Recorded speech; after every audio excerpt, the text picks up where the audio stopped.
mọi người, hôm nay thì Trâm sẽ hướng dẫn cho các bạn cách làm slime sữa đặc có đường. Đây là slime sữa đặc có đường của mình đây và nó rất là đặc.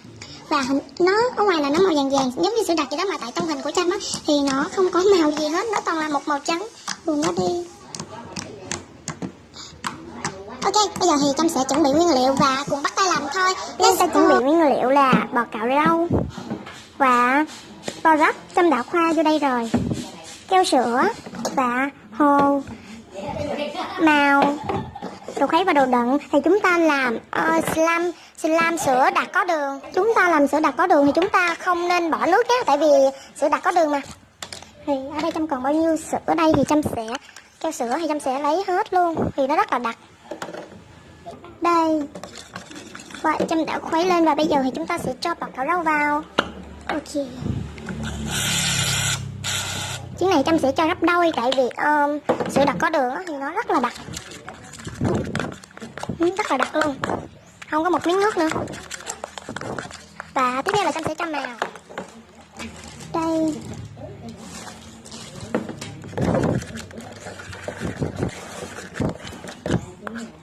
tại vì cái màu nó khá là lợt có nên trong màn hình thì các bạn sẽ thấy luôn nguyên một màu trắng nhé. Thật sự ra là nó là một màu vàng của sữa. Các bạn thấy chưa? Vẫn chưa nữa.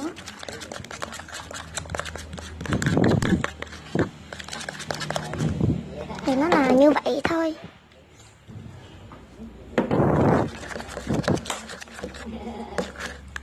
Tại sao các bạn lại chưa thấy nữa?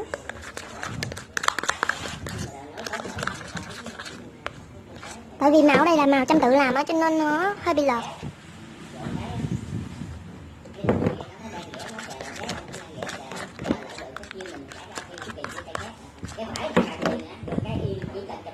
Xong, Trâm sẽ cho hết cái cốc đó luôn, tại vì Trâm đã chuẩn bị á.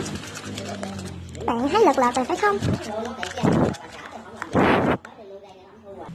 Tại vì hôm nay là một ngày Trâm rất là ở không nên Trâm làm tới 2-3 cái video lận đó. Hình như là 3-4 cái thì phải. Và bây giờ thì Trâm sẽ cho dung dịch làm đông vào. Oh my god, đã cho quá nhiều, Trâm sợ nó bị cứng á.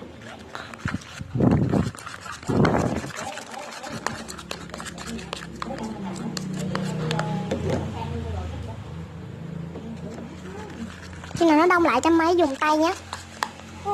Bây giờ là tới Trâm nhồi.